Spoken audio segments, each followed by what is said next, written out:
وعلى آله وصحبه أجمعين. قال الله تعالى في القرآن الكريم بعد أعوذ بالله من الشيطان الرجيم يا أيها الناس اعبدوا ربكم الذي خلقكم والذين من قبلكم لعلكم تتقون. Sadaqallahul Azim. Para bapak, saudara-saudara, hadirin kaum muslimin yang mulia.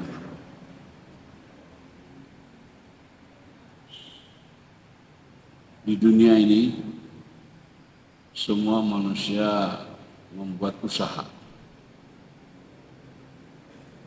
Macam-macam usaha dibuat oleh manusia, tujuannya sama, yaitu ingin mendapatkan kesuksesan dan ingin mendapatkan kebahagiaan. Ada orang melakukan usaha perdagangan, tujuannya ingin bahagia.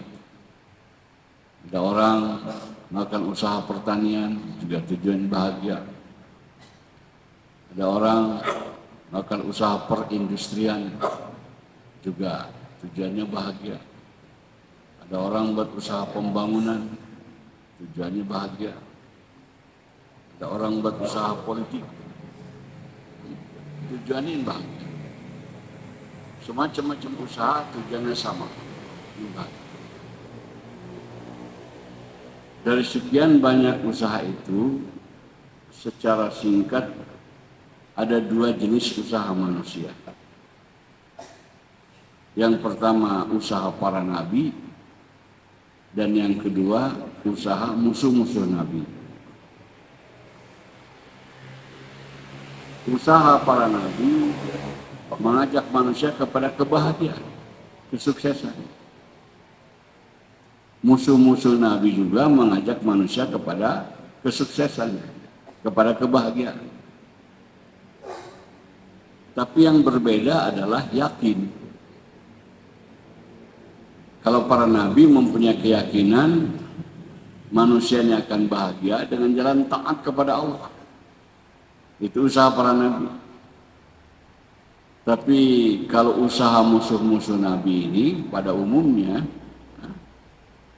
mereka berkeyakinan hidup akan sukses, bahagia kalau memiliki kebendaan-kebendaan.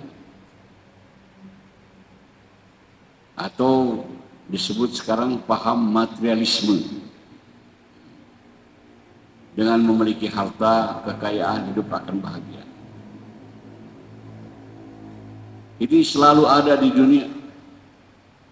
Usaha para nabi dan usaha musuh-musuh nabi. Disampaikan oleh Allah dalam Al-Quran bahwa yang sukses itu mereka yang ikut kepada usaha para nabi. Mereka yang bersikeras tidak mau ikut kepada jalan nabi, semua dihancurkan oleh Allah Subhanahu wa Ta'ala. Misalnya Allah jelaskan di Quran,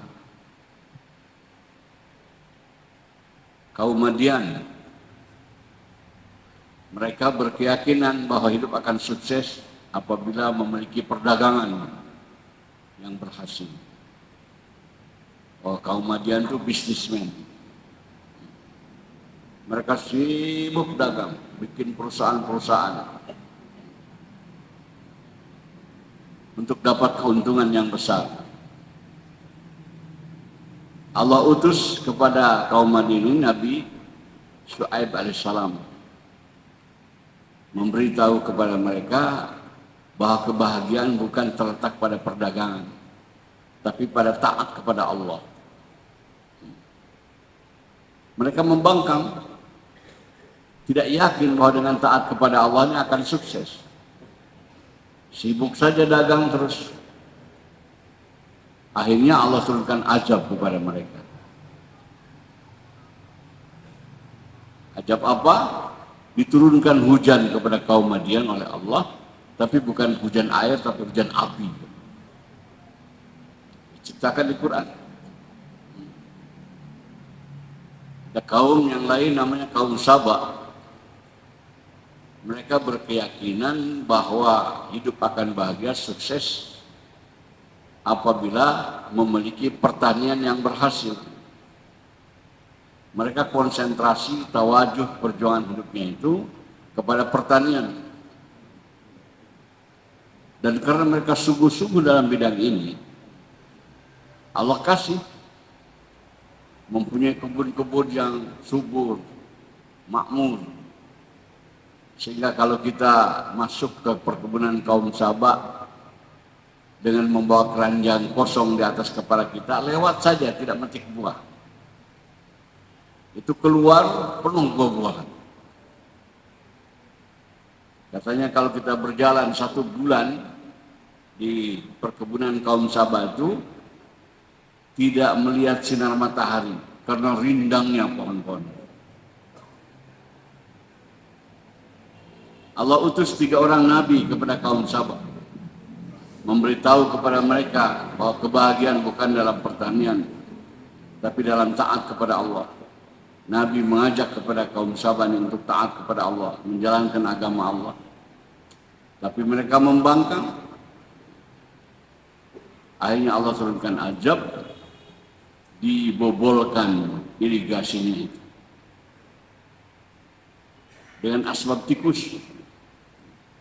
Tikus di mana-mana menggerogoti tanggul, membobolkan itu irigasinya. Biasanya tikus ini takut dengan kucing. Maka untuk mencegah ini kaum Sabah mengumpulkan kucing-kucing untuk diadu dengan tikus. Tapi aneh, ini bukan tikus sembarang tikus. Waktu mau diadukan bukan tikus yang takut dengan kucing, kucing takut dengan tikus. Sehingga bobol semua itu. Bukan hanya bobol, tapi itu negeri dirubah oleh Allah. Dari negeri yang hijau, subur makmur, berubah menjadi negeri yang kering, padang pasir dan gunung batu, yang dulu di situ tumbuh pohon-pohonan yang berbuah manis, sekarang tumbuh pohon-pohon berduri yang berbuah pahit. Allah ceritakan di Quran. Ada dari kaum Samud. Mereka mempunyai keyakinan bahwa hidup akan sukses dengan memiliki bangunan-bangunan yang kokoh untuk tempat tinggal yang aman. Mereka membuat bangunan, yaitu gunung batu dipahat, dijadikan ruangan-ruangan, kamar-kamar, lorong-lorong. Luar biasa. Dia sibuk tawajuh kepada pembangunan. Allah utus kepada kaum ini Nabi Saleh alaihissalam. Nabi Saleh menyeru kepada kaum Samud bahwa sukses bukan dengan memiliki bangunan, bukan memiliki tempat tinggal yang kokoh, tapi dengan taat kepada Allah. Mereka menolak, sibuk saja dalam pembangunan. Akhirnya Allah turunkan azab lagi dengan suara saja yang frekuensinya sedemikian rupa, sampai dengan mendengar suara, satu riwayat mengatakan ini teriakan malaikat, ada yang mengatakan halilintar. Dengan suara itu jantung-jantung kaum Samud copot semuanya, binasa. Ini Allah ceritakan juga di Quran untuk pelajaran bagi kita. Ada lagi kaum Samud, kaum Ad. Kaum Ad berkeyakinan hidup akan bahagia dengan memiliki badan yang sehat dan kuat. Jadi kerjanya adalah usaha binaraga. Bagaimana supaya juara lari, juara lompat tinggi, juara lompat jauh, angkat yang kuat, begitu. Mereka tawajuh kepada bidang ini. Bagaimana mencari obat-obatan untuk memperkuat jasad. Karena mereka sungguh-sungguh dalam bidang ini berhasil. Pepatah Arab mengatakan man jadda wajad. Siapa yang sungguh-sungguh, Allah akan kasih. Kaum Ad sungguh-sungguh dalam membina raga. Iya, sampai berhasil kaum Ad itu tingginya 30 meter. Lebar dadanya antara 7-8 meter. Kekuatannya dia biasa cabut pohon korma dengan tangan sebelah. Dan kalau tangannya dipukulkan kepada batu, batu hancur. Kalau ada jago karate sekarang ini, tidak apa-apanya itu dibandingkan dengan kaum Ad. Nah, Allah utus kepada kaum Ad ini Nabi Hud alaihissalam, memberitahu mereka bahwa bukan dalam binaraga, tenaga kuat, badan besar, kesuksesan bukan, tapi dalam taat kepada Allah. Tapi mereka membangkang, terus saja sibuk dalam olahraga, tidak mau taat kepada Allah. Akhirnya Allah turunkan azab kepada mereka, yaitu angin sorsor. 7 hari 8 malam meniup terus. Angin itu dingin. Pertama pelan, dingin, tambah lama, tambah kencang, lebih dingin lagi, tambah lama, tambah kencang, lebih dingin lagi. Mereka ini kaum Ad sudah biasa melawan alam istilahnya. Maka supaya jangan diterbangkan oleh angin itu, mereka membuat lingkaran-lingkaran, berpegangan satu sama lain. Kalau berat kaum Ad itu satu orang berapa ton, itu tingginya 30 meter, lebar dadanya 8 meter. Artinya itu paling kurang itu beratnya tuh 30 kali daripada ukuran kita biasa. Kalau orang biasa mungkin beratnya katakanlah 100 kilo. Ini 30 kali. Jadi 3 ton. Mereka berpegangan 70 kali 3 ton. Dia berpikir tidak akan diterbangkan dengan angin. Dengan berat seperti itu. Kalau sendiri-sendiri bukan. Tetapi ini bukan angin sembarang angin. Setelah mereka berpegangan, angin tambah kuat. Yang 70 diterbangkan semua oleh Allah. Dan dihujamkan ke bumi. Semua binasa. Mereka seperti pohon-pohon korma yang tumbang. Ini ceritakan di Quran semuanya. Agar menjadi pelajaran bagi kita. Ada lagi kaum Nabi Nuh.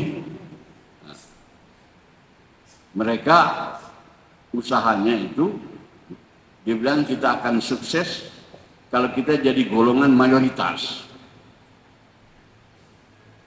Jadi kerjanya kampanye untuk dapat pengikut. Nah, betul, Allah berikan berhasil jadi golongan mayoritas. Menguasai perdagangan, menguasai usaha-usaha.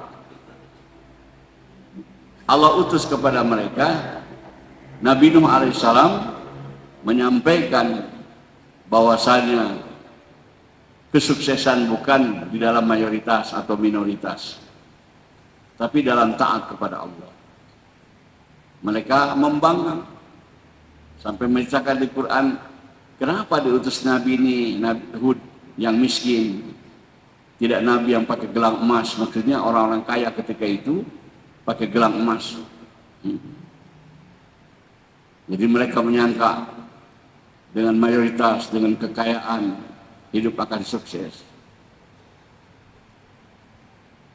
Itu kaum Nabi Nuh juga kerjanya berantas kemiskinan.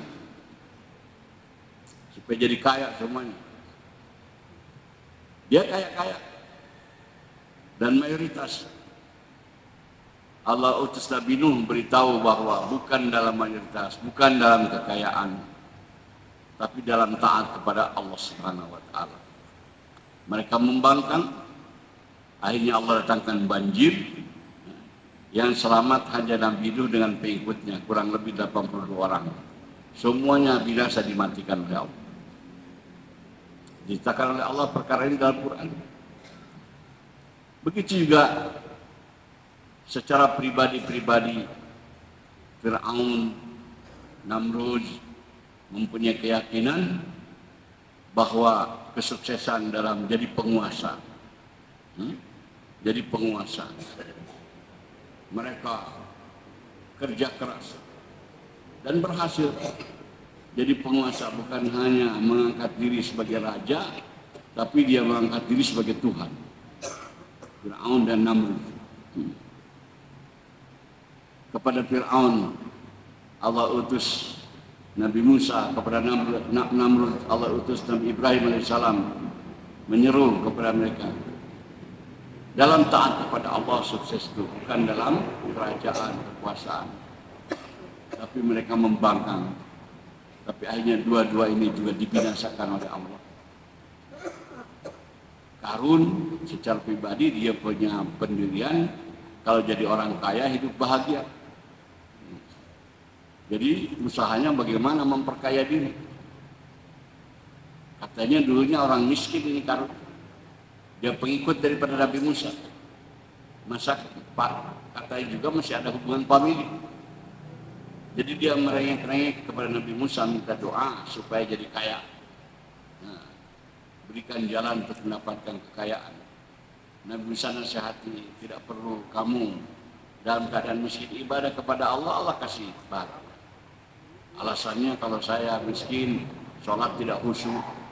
Nah, disangkanya dengan kaya akan khusyuk begitu. Menangis. Nabi Musa doakan. Tapi setelah jadi kaya, dia tidak mau taat kepada Allah. Bahkan zakat pun dia tidak mau bayar. Akhirnya ditenggelamkan oleh Allah ke bumi. Ada lagi rajanya kaum Ad, namanya Shaddad. Itu raja yang kuat. Banyak kerajaan-kerajaan di bawahnya. Jadi waktu Nabi Hud alaihissalam menceritakan kalau kamu taat kepada Allah, nanti di akhirat akan dimasukkan ke dalam surga. Itu Shaddad manggil Nabi Hud, ceritakan keadaan surga itu bagaimana. Bahwa rumahnya, istana ahli surga itu ada 70.000 kamar. Rumahnya terbuat daripada batanya untuk emas dan perak. Ada sungai-sungai mengalir di dalamnya. Di setiap kamar ada bidadarinya. Itu dicatat data surga itu. Nah, itu kaum Shaddad ini nyuruh kepada bagian data, catat semuanya. Selengkapnya. Setelah dicatat data, dipanggil oleh Shaddad ini pemborong. Taksir berapa biayanya untuk membuat istana 70 kamar daripada emas dan perak. Ada sungai-sungai mengalir. Nah, di dalam taksir. Jadi para pemborong mengajukan ini supaya dapat proyek ini. Setelah dihitung jadi diperlukan sekian ton emas, sekian ton perak. Maka Shaddad ini tekan kepada raja-raja di bawahnya, supaya upeti. Dia membangun istana. Nah, seperti surga. Bahwa dia mampu membuat surga di dunia ini. Kerja keras. Kita tidak bisa membayangkan berapa tahun itu istana dibuat.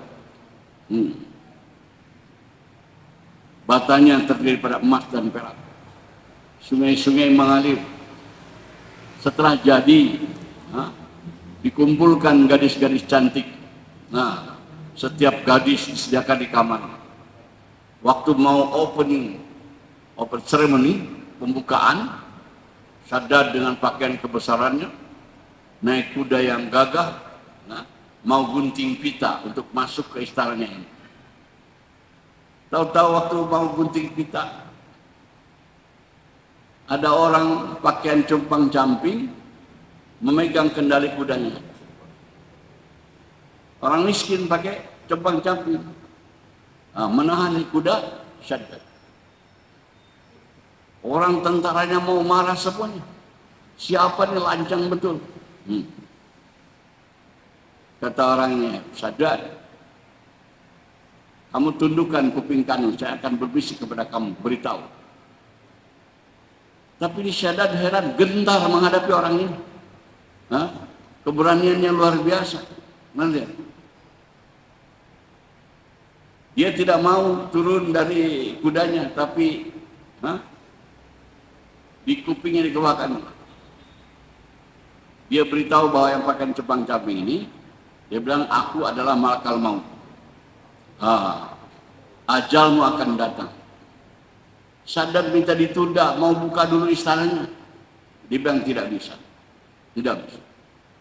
Dia maksa mau turun dari untuk gunting pita. Tapi begitu kakinya lepas daripada pelana kuda, tapi belum sampai ke tanah, dicabut nyawanya kemana. Kerja bertahun-tahun, membina bangunan, mau menikmati, dicabut nyawa. Hari ini pun banyak orang yang seperti itu, hadirin yang mulia. Membina ini, membina itu bertahun-tahun. Belum lagi dinikmati, dia sudah dicabut nyawanya. Dan ini istananya Syaddad itu, kalau menurut riwayat, ditenggelamkan. Itu sampai sekarang katanya ada. Pernah seorang sahabat lagi berjalan di padang pasir, menemukan istana. Dia masuk ke dalamnya, yang terbuat Masya Allah dari dindingnya, batanya emas dan perak. Cerita kepada Rasulullah, apakah di dunia ini ada surga? Kenapa bilang dia? Cerita kepada Nabi bahwa dia ketemu begini. Jawab Nabi, itulah istananya Syaddad. Jadi ada di dunia tapi digaibkan oleh Allah. Digaibkan oleh Allah. Hadirin yang mulia, kisah-kisah ini diceritakan oleh Allah dalam Al-Quran supaya kita yakin bahwa kebahagiaan hanya dapat dicapai dengan taat kepada Allah, dengan mengamalkan agama, bukan dengan kemajuan perdagangan, pertanian, pembangunan, tidak. Di Quran jelas-jelas diceritakan. Kalau ada alasan dia bilang, sahabat juga kerja, tani juga, dagang juga, bikin bangunan juga. Betul. Tapi sahabat itu kerja-kerja yang lainnya, perdagangan, pertanian, itu untuk menunjang taat kepada Allah. Untuk usaha agama. Untuk usaha agama. Hari ini orang Islam banyak usaha. Ingin jadi kaya, ingin punya bangunan. Bukan buat agama. Tapi buat hawa nafsu. Maka ini tidak akan masuk kepada golongan sahabat. Mereka akan masuk kepada golongan-golongan musuh Nabi tadi. Jangan kita tertipu, hadirin yang mulia. Allah Subhanahu wa taala ciptakan kita, hidupkan kita, Allah kirimkan ke dunia ini, kita sebagai umat Nabi Muhammad sallallahu alaihi wasallam, yaitu untuk melanjutkan usaha Nabi. Kita ini diwajibkan melanjutkan usaha Nabi, yaitu usaha atas agama. Bagaimana agama tersebar di seluruh pelosok dunia ini. Ini kewajiban kita, ini tugas kita. Tapi kita sudah terkeliru. Sibuk dagang, sibuk kerja, sibuk bertani. Tidak mau usaha atas agama. Sahabat ada ya, dagang juga, kerja juga, tani juga. Tapi tujuannya untuk menunjang usaha agama. Bagaimana supaya agama datang ke pelosok dunia? Kita ini lain terperangkap dalam usaha musuh Nabi tadi. Usaha agama tidak mau. Ini kekeliruan kita. Hadirin, ini perkara penting. Di dalam sholat kita diwajibkan membaca doa ihdinas siratal mustaqim. Ya Allah, tunjukkanlah kami ke jalan yang lurus. Siratal ladzina an'amta alaihim, yaitu jalan orang-orang yang telah diberi nikmat. Dalam ayat yang lain diterangkan orang yang diberi nikmat ini 4 golongan. Yaitu pertama para nabi, kedua siddiqin, ketiga syuhada, dan keempat sholihin. Kalau kita secara singkat lihat, ini keempat golongan ini usahanya usaha atas agama. Para nabi jelas usaha atas agama, bagaimana agama tersebar. Tapi orang ahli dunia untuk mendukung pendapat mereka mengatakan bahwa nabi juga dulu dagang, dulu mengembalakan kambing, kerja begitu. Periksa ini sebelum jadi nabi. Sebelum diangkat jadi nabi, dulu kecil mengembalakan kambing. Nah, setelah dewasa berdagang, mendatangkan dagangan Siti Hadijah. Tapi setelah diangkat jadi nabi, enggak lagi hadirin. Sibuk dalam usaha agama. Begitu juga Siddiqin, salah seorang Siddiqin Abu Bakar Siddiq. Ya. Beliau kaya raya sebelum Islam. Setelah Islam, habis kekayaannya untuk menunjang usaha agama. Syuhada, salah seorang syuhada Mus'ab bin Umair. Dulunya sebelum Islam, dia anak orang kaya di Mekah. Pakaiannya serba mewah, semua made in luar negeri. Sampai minyak wanginya pun orang Mekah nggak punya, cuma dia sendiri. Karena ayahnya pedagang ekspor impor. Tapi setelah masuk Islam, Rasulullah perintahkan hijrah lebih dulu ke Madinah. Beliau keluar daripada rumahnya tidak membawa apa-apa kecuali pakaian yang menempel di badannya. Itu syuhada. Dan beliau syahid dalam perang Uhud. Waktu mau dikapankan dengan pakaiannya sendiri, ditutup kepalanya, terbuka kakinya. Ditutup kakinya, terbuka kepalanya. Akhirnya pakaian itu tidak cukup untuk kapan. Maka Nabi perintahkan tutup kepalanya, tutup kakinya dengan daun-daunnya. Itu syuhada. Nah, mati-matian bela agama sampai kain kapan pun tidak cukup. Nah, ditinggalkan kehidupan mewah. Hari ini kalau kita ditazkir takut miskin, takut susah. Nah, itu usaha-usaha apa orang musuh Nabi itu begitu. Disuruh taat kepada Allah. Takut perdagangan bangkrut, takut pertanian gagal. Sehingga dipitnah. Dakwahnya ngajak kepada kemiskinan. Padahal jelas-jelas di Quran. Orang yang ditunjukkan ke jalan yang lurus yang diberi oleh Allah itu 4 golongan, yaitu para nabi, siddiqin, syuhada, dan sholihin. Siapa itu sholihin?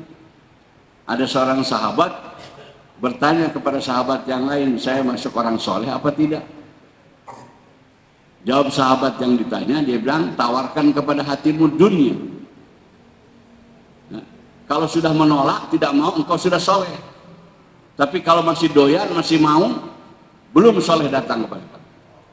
Itu ukuran kesolehan nanti.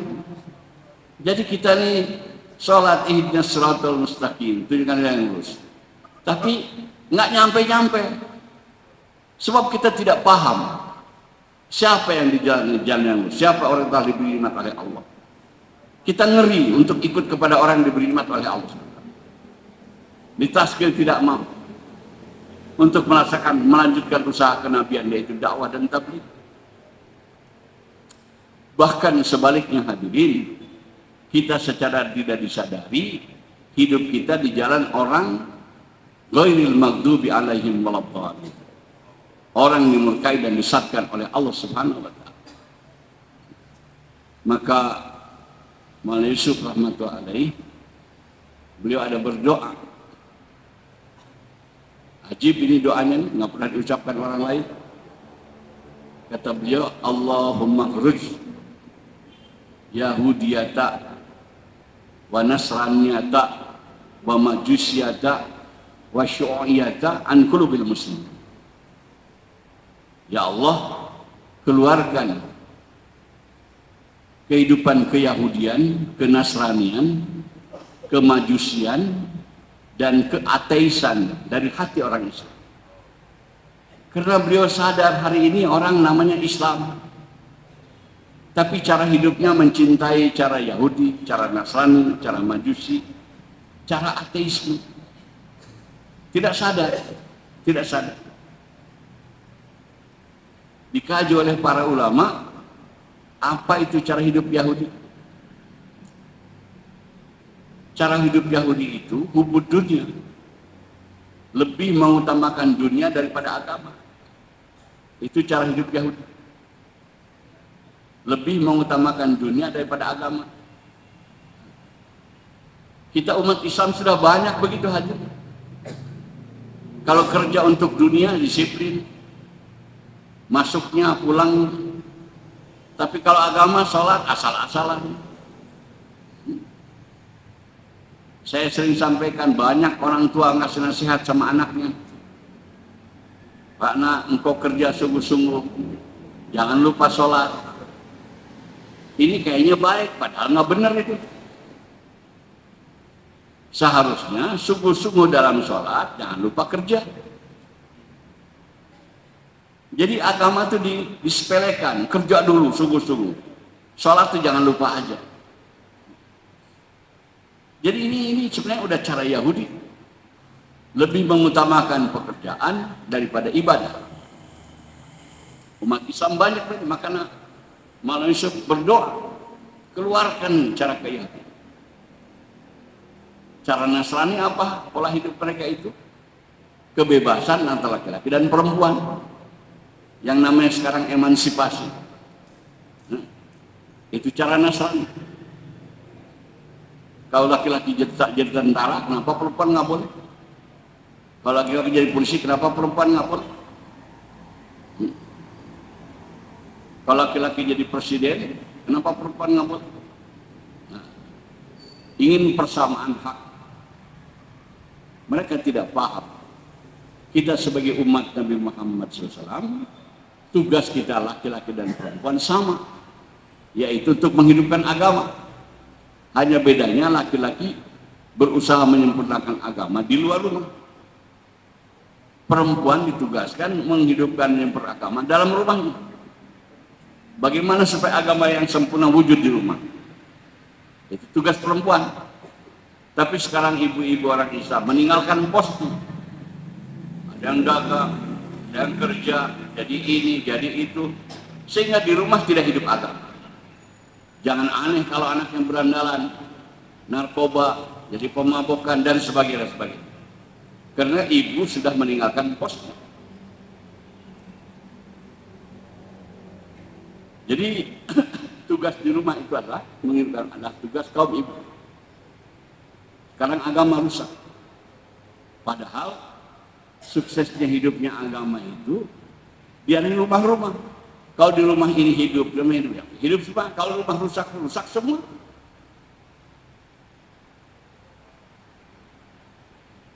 Sekarang ibu-ibu sibuk di pasar. Saya pernah keluar di Bangladesh, ke kampung. Kebetulan hari pasar. Itu di pasar nggak ada satu perempuan pun. Semua penjualnya dan pembelinya laki-laki semua. Ini yang sunnah begini hadirin. Dulu di zaman sahabat nggak ada tuh perempuan ke pasar. Yang dagang, yang beli semua laki-laki. Ini tidak sadar bahwa ini adalah kemungkaran. Kita sekarang kalau jalan di pasar, lah perempuan lebih banyak. Saya pernah dulu keluar di Bandung. Kebetulan saya giliran khidmat. Jadi saya pergi ke pasar untuk belanja. Itu yang dagang kebanyakan ibu-ibu. Dia negur saya, Pak, kemana ibu? Sakit, dia bilang. Itu aneh kalau ada laki-laki belanja. Ini tidak sadar bahwa ini adalah kehidupan dari Nasrani, bukan Islam. Maka Maulana Yusuf doa, ya Allah keluarkan kenasranian daripada hati-hati orang Islam. Terus Majusi, orang Majusi ini penyembah api hadirin. Cara sholatnya, cara ibadahnya diadakan pengorbanan. Dibunuh seseorang untuk dikorbankan, untuk tumbal kepada dewa api. Caranya adalah diadakan pertandingan yang namanya dulu gladiator, bertanding sampai mati. Itu ibadah bagi mereka untuk menyembah kepada dewa api. Maka sebelum pertandingan dinyalakan api, di bawah kobaran api mereka bertanding, ini gladiator sampai mati salah seorang. Kadang-kadang juga manusia diadu dengan binatang sampai mati juga. Ini ibadah kaum Majusi. Ini sekarang tidak sadar dunia Olimpiade ini mewarisi itu. Diadakan macam-macam pertandingan olahraga ini. Tapi di bawah kobaran api. Sebelum pertandingan diarak dulu api. Dinyalakan itu.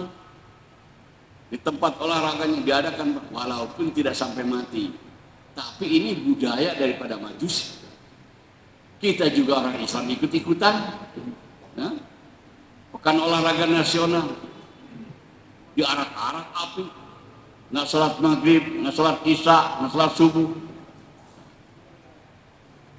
Tidak sadar bahwa itu ada cara Majusi. Jadi ibadah mereka. Sekarang orang Islam bukan Majusi, tapi banyak yang lebih mementingkan olahraga daripada ibadah. Subuh-subuh bukan ke masjid, tapi lari-lari. Itu orang pencinta bola. Kalau ada pertandingan World Cup, diadakannya di negeri anu, di Indonesia itu waktu tahajud. Jam 2, jam 3, bangun juga haji. Tahajud enggak? Lebih diutamakan nonton bola daripada tahajud. Ini secara tidak sadar sudah ikut kehidupan secara Majusi. Maka ini manusia doa, ya Allah keluarkan keyahudian, kenasranian, kemajusian dan keateisan dari hati orang Islam. Sekarang kita juga mungkin benci kepada ateis, orang tidak bertuhan. Tapi secara tidak sadar kita sudah kemasukan mencintai cara hidup ateis. Kalau tadi pola hidup karakteristik daripada Yahudi lebih mengutamakan dunia daripada agama, kalau Majusi, kalau Nasrani bebas laki perempuan, dan kalau Majusi tadi olahraga, mengutamakan olahraga daripada agama. Kalau ateisme ini hadirin, itu perjuangannya itu yaitu kepada sains dan teknologi. Ya? Sebab itu buku sains itu, kalau orang kuliah di university, ilmu perdagangan, ilmu pertanian, ilmu kedokteran, ilmu teknik, itu bukunya tebal-tebal hadir. Tapi satu kali pun nama Allah nggak disebut hadir. Seperti Allah itu nggak ada. Dipelajari semua proses nature, alami gitu. Itu arahnya ke sana. Supaya orang tidak bertuhan, tidak percaya kepada Allah. Saya sering sampaikan, secara agama yang menurunkan hujan ini Allah. Tapi secara ilmu pengetahuan tidak. Dia bilang asbabnya itu air laut kena sinar matahari, menguap ke udara, jadi awan, tertiup oleh angin, datang ke tempat yang dingin, mengembun jadi titik-titik air, turunlah hujan. Itu sains begitu. Tidak disebut bahwa yang menurunkan hujan adalah Allah. Semua begitu ada prosesnya, ada asbabnya. Digiring orang-orang ke arah ateisme. Kata Maulana Sa'ad, apa itu sains dan teknologi? Itu sains dan teknologi mau membuat manusia yakin bahwa segala sesuatu terjadi bukan karena Allah. Itu arahnya. Bahwa segala sesuatu terjadi bukan karena Allah. Ada asbab. Ini orang-orang yang tidak percaya kepada Allah itu mau membuat dengan teknologi ini bukan hanya buat peralatan-peralatan, dia mau buat manusia. Jadi seolah-olah bukan Allah saja yang bisa, gua juga bisa. Itu kesana khayalannya itu mau bikin manusia. Padahal dari kebodohannya itu dia untuk manusia diadakan keluarga berencana supaya jangan lahir banyak. Tapi repot-repot mau membuat manusia dari robot yang susah. Ngapain? Itu hanya kesombongan saja. Lahir manusia dibatasi. Tapi dia mau membuat manusia ala dia dari sekarang sibuk di laboratorium begitu. Ingin seperti persis manusia. Ada darahnya, ada dagingnya, ada urat. Dia mau bikin. Ini arah kesan hadir. Dan berkali-kali diceritakan bahwa teknologi itu tidak bisa membahagiakan manusia. Hanya agama yang bisa. Mereka mau membahagiakan manusia dengan teknologi. Padahal tidak, itu rangsangan aja. Orang jalan kaki pengen punya sepeda. Berbagai. Setelah punya sepeda ada teknologi yang baru lagi, motor. Pengen punya motor. Setelah punya motor, ada teknologi lebih tinggi lagi, mobil. Pengen punya mobil. Mobil tiap tahun ada model baru. Dulu mobil nggak ada AC-nya. Kalau hujan ditutup kaca, panas. Orang punya ingin juga mobil ada AC-nya. Itu di mode baru. Itu tidak membahagiakan, tapi merangsang saja. Nggak ada kebahagiaan. Allah letakkan kebahagiaan manusia dalam agama. Bukan dalam sains, bukan dalam teknologi, bukan dalam kekayaan, bukan dalam pertanian, bukan semuanya, tapi dalam taat kepada Allah Subhanahu wa Ta'ala. Ini perkara gamblang, tapi orang tidak tahu banyak kan. Jangankan orang kafir, orang Islam pun banyak tidak tahu. Maka kita harus bangkit melanjutkan usaha kenabian. Beritahu kepada mereka, kalau ingin bahagia tidak ada jalan lain, harus taat kepada Allah. Lain-lain usaha tidak akan bisa membahagiakan manusia. Hanya dalam agama, dalam taat kepada Allah manusia akan bahagia. Kalau kita bangkit dalam usaha ini, Allah Subhanahu wa Ta'ala akan mencintai kita, memuliakan kita, meninggikan kita. Kalau ada musuh-musuh yang menghancurkan, Allah akan jaga kita, Allah akan tolong kita. Sebagaimana Allah memuliakan dan menolong para nabi. Bahkan dia satu hadis qudsi, nanti datang satu zaman umat mendakwahkan kalimah la ilaha illallah, turun gunung naik gunung, jazauhum kal jazaul anbiya. Pahala yang mereka dapat seperti pahala yang dapat oleh nabi-nabi. Di lain keterangan lagi, kalau orang keluar jalan Allah mendakwahkan kalimah la ilaha illallah Rasulullah, doa-doa mereka akan dikabulkan sebagaimana Allah mengabulkan doa-doa nabi-nabi Bani Israel. Jadi hadirin, usaha besar. Memang hadirin, kalau kerja lain kita digaji, kasih orang. Kalau dakwah ini tidak. Kita korban, keluar dengan sendiri, biaya sendiri. Tapi ini kerja untuk Allah. Kalau kita kerja untuk manusia aja digaji, masa Allah akan tinggal diam hadirin? Tidak. Nggak ada yang kerja untuk Allah lantas hancur. Nggak, malah dimuliakan, dimudahkan. Nggak ketahuan dari mana kerjanya. Tapi alhamdulillah dia terbang ke sana lagi, terbang ke sana lagi. Apa tidak jadi pelajaran baik? Itu para masyayikh di Nejamuddin, di Rewin, di Kakrayu. Kerjanya hari-hari dakwah saja. Siang, malam, pagi, sore, program ini, program ini. Itu perkara makan, bukan hanya cukup dia dengan keluarga. Tamu datang, ribu-ribu setiap hari dijamu hati. Ini berkah daripada usaha agama. Berkah daripada usaha agama. Kita yang kerja dunia ini, ada jamaah datang ke muhala kita, 3 hari aja udah nyerah, kita nggak bisa ngasih makan. Karena tidak berkah. Masyayikh ribu-ribu, bukan satu jamaah, 2, ribu-ribu orang tiap hari. Nah, coba kalau kita datang ke sana, kita makan, nggak pernah dimintain duit. Listrik nggak bayar, air nggak bayar, tempat nggak bayar, makan dikasih, udah gitu dikasih kuliah lagi nasihat. Di Indonesia mana? Ada kuliah dia bilang sholat bagaimana cara sholat tidur wudhu. Bayar kalau kita masuk situ. Belum tentu sholat kita khusyuk dan wudhu. Tapi kalau kita keluar dari Allah, dengerin nasihat-nasihat. Nggak minta bayaran apa-apa, makan dikasih, listrik nggak bayar, air nggak bayar. Pelajaran gratis. Tapi masih banyak orang Indonesia karena hanya waktu bayar dia ngantuk. Kelewatan bener nih orang. Nggak paham. Jadi hadirin, ini usaha besar.